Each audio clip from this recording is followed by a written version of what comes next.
Here are top stories this evening, sponsored by Corpse, bringing value home. 300 monthly sexual assault cases in Guyana. 90% of victims are women. Stupid people invested in the Ponzi scheme, VP JAGDEO. Minister Edgel urges caution, patience, as Linden Highway undergoes major rehabilitation. And $4.57 billion state-of-the-art Faculty of Health Sciences commissioned. HGP Nightly News begins now.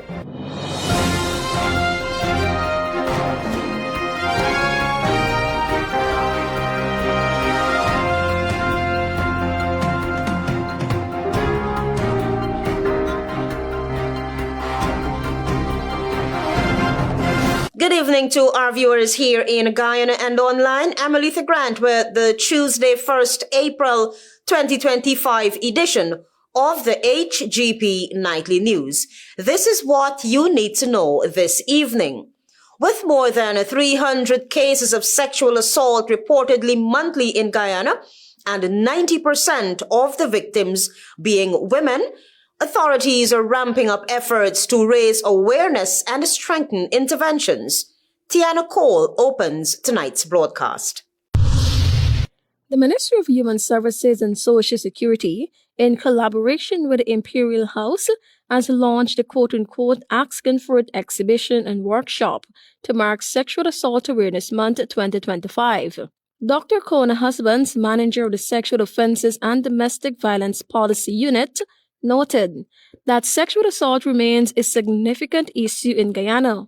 While there were a spike in cases early this year, she stated that numbers are now declining. On average, on a monthly basis, in excess of 300 cases of sexual assault every year. She highlighted that more than 90% of reported cases involve women, many of whom are now finding the courage to speak out. While some male survivors have also come forward, they account for less than 10% of reported cases. Over 70% of those cases are children, are persons under the age of 18 years old, and this is a significant number. Meanwhile, Minister of Human Services and Social Security Vinder Prasad, in delivering remarks, emphasized that addressing sexual violence requires more than just assigning blame. She stressed the importance of education and awareness, which must begin at home, in schools, communities, and religious spaces. So you should never lose sight of this when you go out there and you have the opportunity to say something and do something. She underscored that the ministry cannot tackle the issue single-handedly and called on all fractions of society to play their part. From 2021 to 2023, the minister said a robust network focusing on intervention, prevention, and support was developed. She also emphasized that justice must be applied fairly and equally, regardless of the perpetrator's identity. When a case comes up and they start to tell me, but I said I don't want to know who the perpetrator is. Everybody must face the same penalties, must face the same procedures, must face the law. She also spoke about the 2024 Family Violence Act, which repealed the 1996 Domestic Violence Act. She noted that, even with the legislation in place, the ministry has gone further by training 50% of the membership of the Guyana Police Force under the initiative quote-unquote Cop Squad. This ensures that every officer in every police station understands the new law and their responsibilities. There are powers within the Act that empower police officers to enter a home without a warrant. That's a significant power.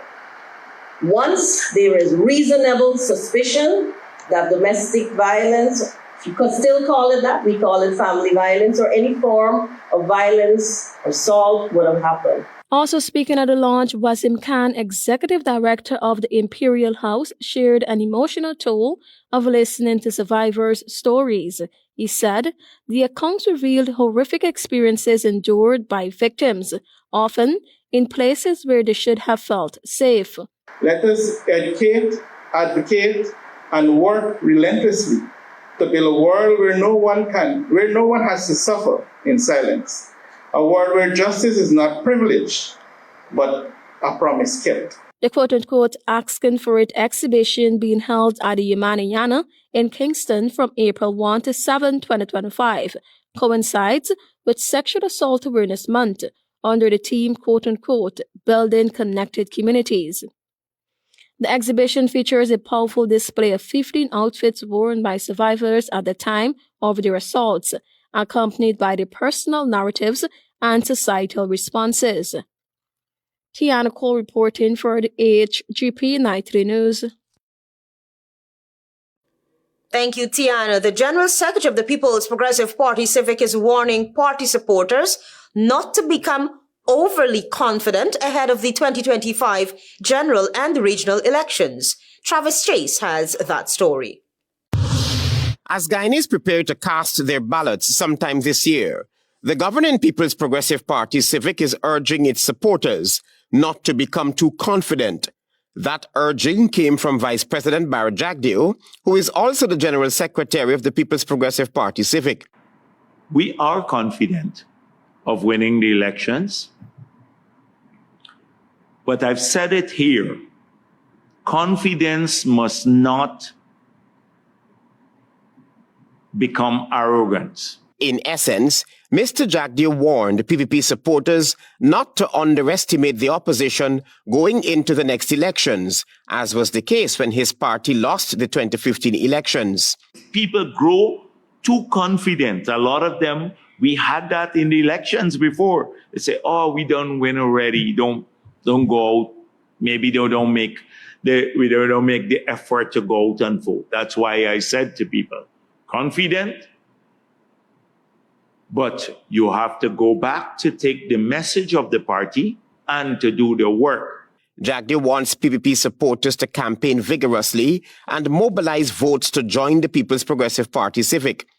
I want every activist of this party and supporter to work as though we are behind. That's when you ensure the outcome. Even though Mr. JAGDEO urged his party supporters not to be too confident ahead of the 2025 polls, he appeared very confident that his party's presidential candidate Irfan Ali will return to office. It's not going to make a difference who the coalition puts. $7.3 billion was budgeted and approved for the Guyana Elections Commission, and President Irfan Ali has already said that the People's Progressive Party Civic will comply with the Constitution and announce a date for the 2025 general and regional elections soon. Travis Chase, HGP Nightly News.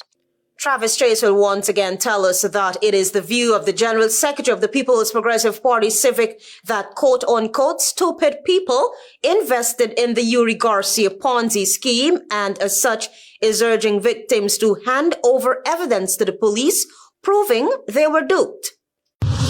Even though Ponzi scheme accused Yuri Garcia Dominguez has not left Guyana since he was charged with multiple counts of fraud, the Guyana police force went ahead and issued a wanted bulletin for him. The GPF said Garcia is wanted in connection with his ongoing trial and the probe into what has been described as a massive Ponzi scheme. A wanted bulletin was issued after Garcia allegedly failed to comply with the conditions of his bail, which required him to report to the Criminal Investigations Department at Ivleri every Friday. Since the bulletin was issued, General Secretary of the People's Progressive Party Civic and the country's sitting Vice President is urging those who were scammed by Garcia to come forward.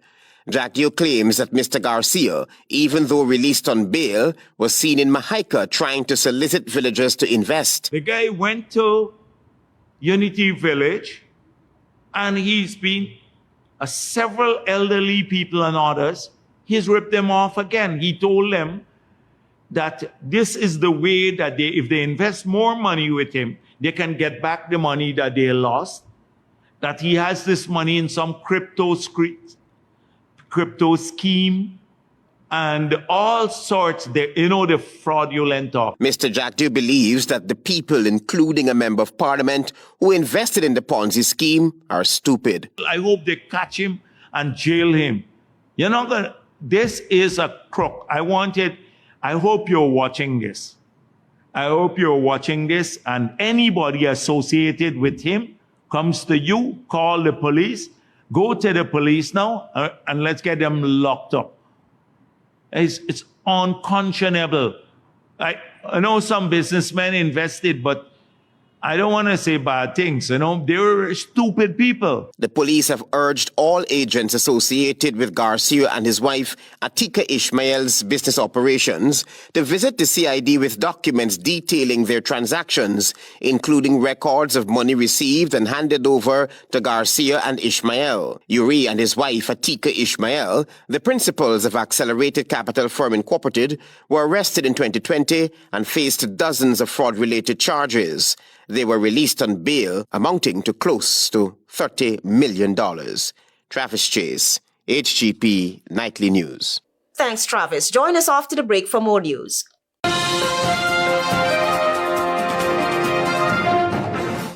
Keeping up with the kids' growth spurts might mean it's time for a bigger fridge. Don't worry, at Quartz, we've got you. Save up to $50,000 on select fridges. Get a free grill or mixer with select stoves and more. Need to upgrade your home? Get smart TVs from as low as $32,999. Plus, shop today and pay later. And make your first payment in 30 days with Quartz Ready Finance. Whatever you need, we've got you. Only at Quartz, bringing value home. Offer ends April 23, 2025.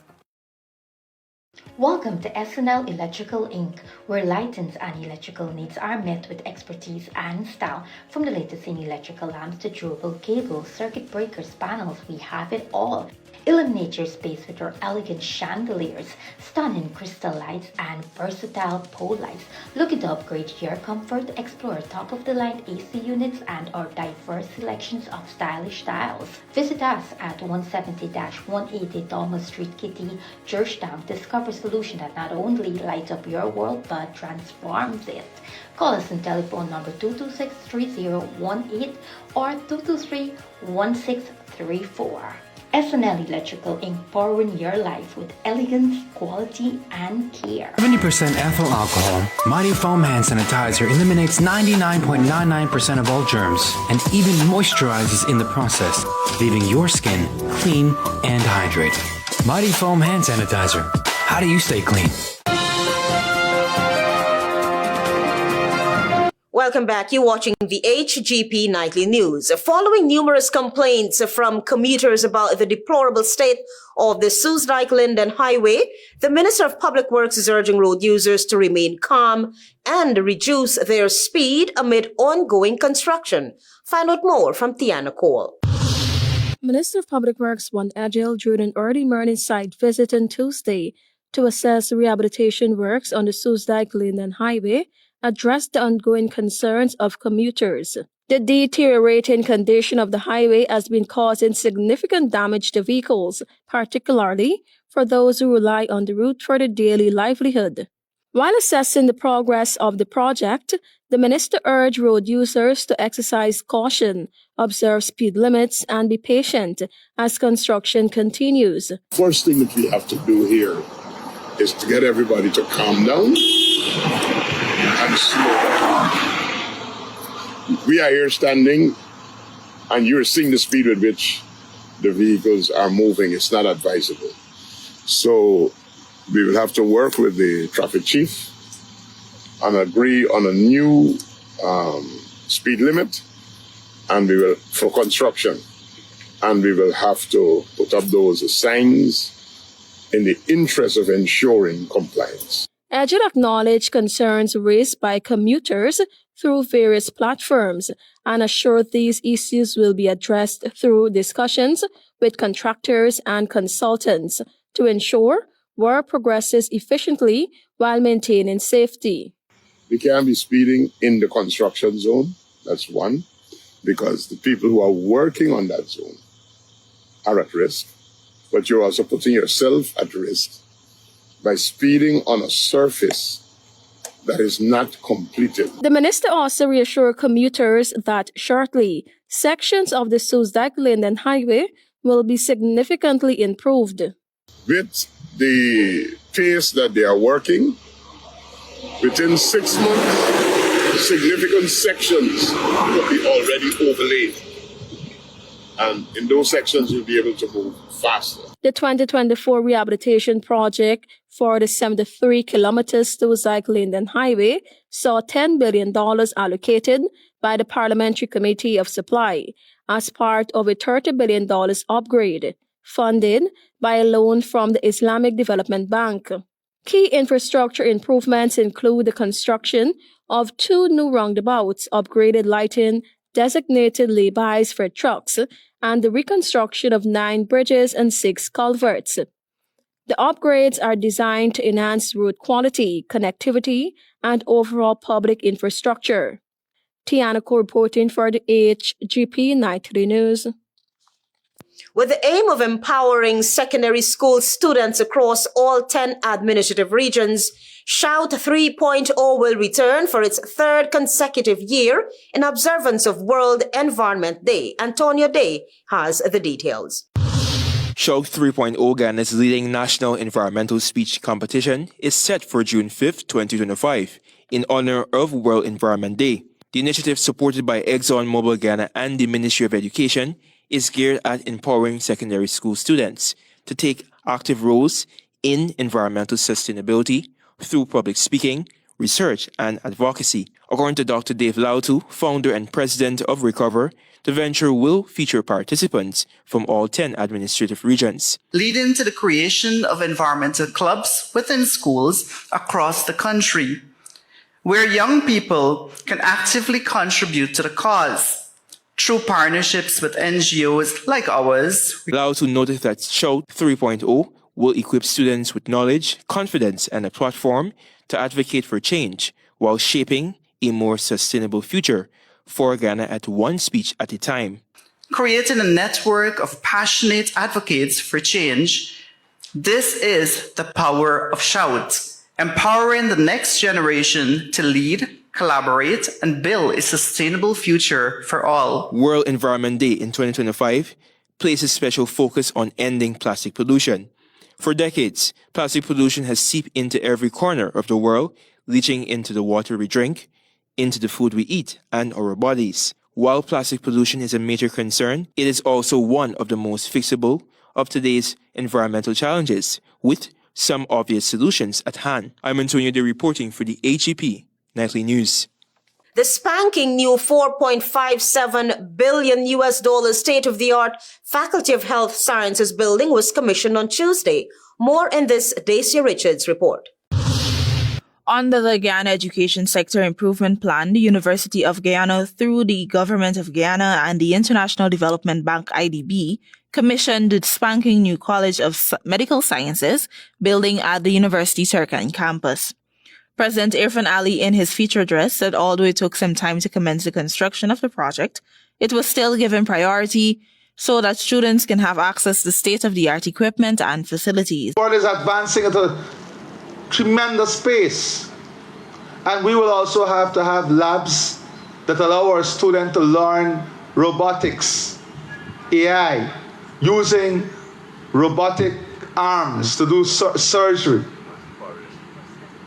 Otherwise, you will not be able to function in the new healthcare system. The head of state added that the way the world is heading, technology will take over and become the new norm. We want to apply our development strategy.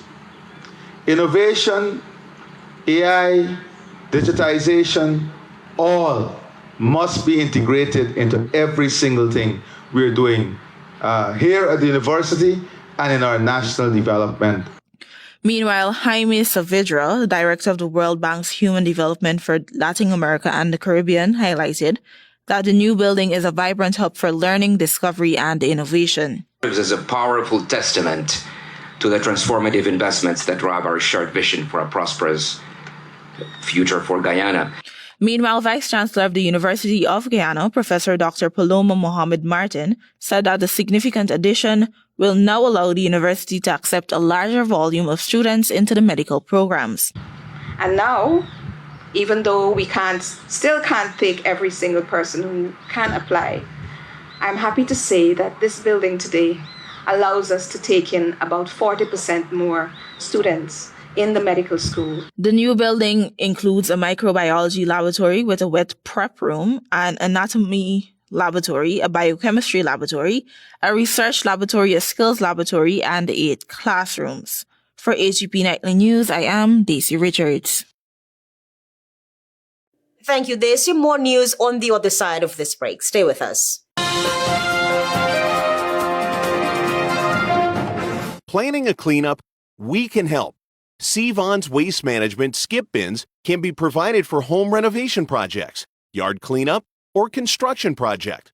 It's simple. Step 1, give us a call. Step 2, we put down the bin. Step 3, load it up with all of your junk. Step 4, we take it away. That's simple. Bins are also available in various sizes, so there is no job that is too big or too small. Call Seavon's Waste Management today at 218-1455. Keeping up with the kids' growth spurts might mean it's time for a bigger fridge. Don't worry, at Quartz, we've got you. Save up to $50,000 on select fridges. Get a free grill or mixer with select stoves and more. Need to upgrade your home? Get smart TVs from as low as $32,999. Plus, shop today and pay later. And make your first payment in 30 days with Quartz Ready Finance. Whatever you need, we've got you. Only at Quartz, bringing value home. Offer ends April 23, 2025.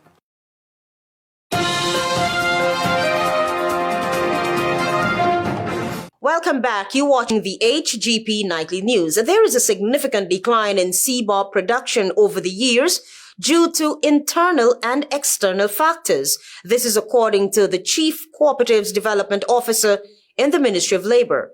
Antonia Day reports.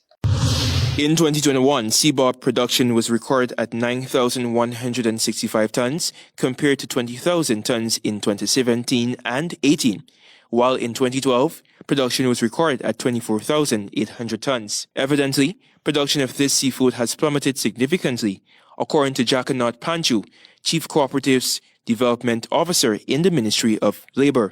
It is said that that's attributed to factors like the sargassum, declining stocks, and so on, and also the COVID-19 pandemic. Panchu made this disclosure during the launch of the Fish for ACP project, a new initiative geared at revitalizing Ghana's artisanal fisheries sector. He highlighted that lower Seabob production reduced the total seafood production rate. In 2021, they're saying total production of seafood in the country was 34,400 tons, which compared to 54,000 tons in 2012. The Ministry of Labor's Chief Cooperatives Development Officer stated that Seabob fishing contributes significantly to Ghana's national income, primarily through North America and European markets. It is said that with a harvest of 20,000 tons of Seabob annually at an estimated value of $50 million.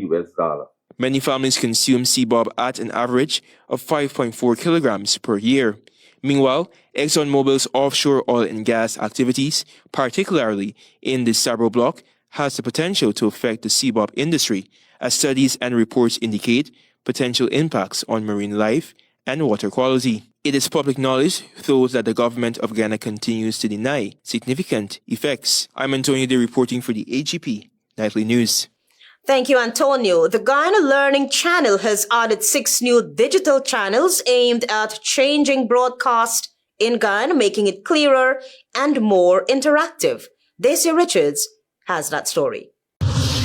The Guyana Learning Channel, in an effort to strengthen distance education, has launched 6 digital channels. With this launch, the distribution of the digital television boxes also began. President Irfan Ali, in a very concise speech, said a new digital platform will complement the now functional Guyana Digital School. The digital school will be interactive school. It will be just like a normal school, but on a digital platform. We'll have buildings to house the school. We already identified 1 building that is completed in Region 6, 1 in Essequibo. He pointed out that students will attend the digital school, which will be accessible to every child, not only in Guyana, but other Caribbean countries. We are working now to have that digital school launched very shortly. We're going to put a lot of investment in the digital school, as we're going to continue to invest in our own digital platform. Minister of Education Priya Manik Chan highlighted that the aim of the channel is to bring about a balance outside of a classroom, while expanding access to quality education. And the child at St. Ignatius, and the child at Monkey Mountain, and the child at Garden Table in the Maikoni River, they could access the best teacher. It's no longer about where you live. The channels include a junior, elementary, teen, plus Discover and Elevate, which will be broadcast to villages and communities across the platform. For AGP Nightly News, I am Daisy Richards. Stay tuned for regional news. Introducing Cool Kids 1 liter juice. Now with even more fun in every box. Choose from delicious apple grape, kiwi strawberry, or orange. Perfect for morning and afternoon time, the weekends, or any time at home. Packed with vitamins A, C, and E, it keeps you strong, healthy, and ready for fun. Cool Kids 1 liter. A huge juice for more fun and more saving. You know, I've been thinking, since I moved over to the west side, this is the perfect location for put up a food stand. Put up food stand here? Yes, Officer Bling. No, Granny, you can't put up no food stand here. Why not? Because the gas to energy pipeline. Gas to energy? Why is that? You can bring gas from offshore to region 3, that can turn into electricity and other things. So what about if Granny put it up over there? No, Granny, listen. This whole area here, from here to the West Bank, is considered the right of way. So nobody can build, plant, dig, or burn nothing here. But what if I am? No buts, Granny. Listen, you could get yourself or others hurt. Watch, you see this number here? You call it if you see anybody doing anything out of the way or doing anything they ain't supposed to be doing, like building, digging, or burning stuff on the right of way. All right, grandson, I hear you.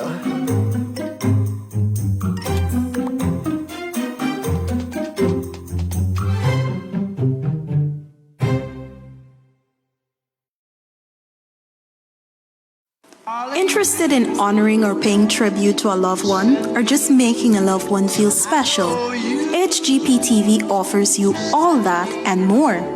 Air your birthday greetings, death announcements, and wedding anniversaries on HGP TV today.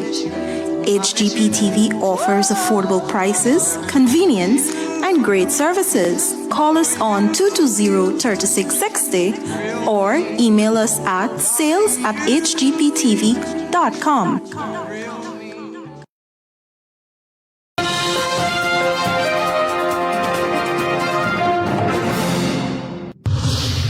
Good evening and welcome to Tuesday's edition of the Regional News. 2 Kenyan police officers in Haiti have been seriously injured in clashes with gangs over the past week, adding to the mission's growing list of casualties as it comes on the increasingly frequent attack. Kenya first deployed officers last June to the Multinational Security Support MSS mission, which currently has around 1,000 security personnel, about 3/4 of them from Kenya. The mission, aimed at restoring enough security for Haiti to hold elections by February 2026, has faced morale issues almost from the start and uncertainty about its possible expansions amid escalating gang violence. It suffered its first fatality in February, and the MSS reported another Kenyan officer missing last week. The United States has provided most of the funding and equipment for the mission, which has struggled to secure significant contributions from other countries. Kenya's government has cited humanitarian reasons for its intervention in Haiti, though experts say the deployment is also motivated by a desire to boost the country's international profile and win favor with the United States.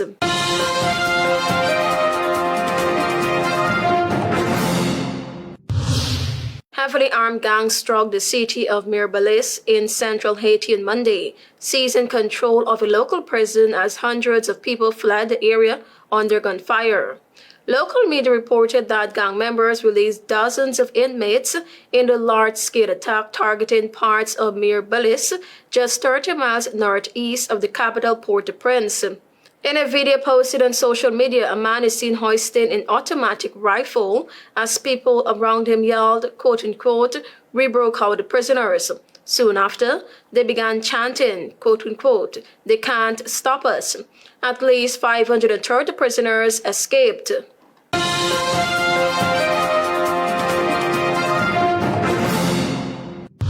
United Oil and Gas says it has secured a 2-year extension of its Walton Morant license to explore for oil offshore Jamaica. The 2-year extension gives United Oil, a company based in the United Kingdom, more time to finalize discussions with drilling partners. If the company does not commence drilling within that period, it risks losing the Walton Morant license unless granted another extension. Ultimately, the hunt for oil offshore Jamaica requires a partnership with a drilling firm willing to invest about $30 million to test for oil. United Oil said the talks are confidential. Initially set to expire in January 2026, the license is now valid until January 2028, granting United Oil leeway to advance preliminary activities and continue the search for farm-in partners. The extension reflects the Jamaican government's continued support of oil and gas exploration in the region, the company stated. Thank you for watching. I am Tiana Cole.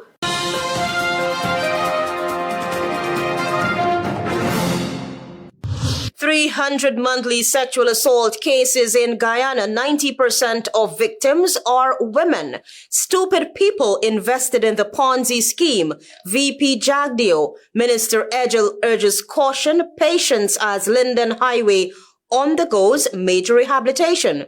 And $4.57 billion state-of-the-art Faculty of Health Sciences commissioned. Those are our major headlines. For these stories and more, please go to our website. It's www.hgptv.com. I'm ALETHEA Grant. Thanks for watching.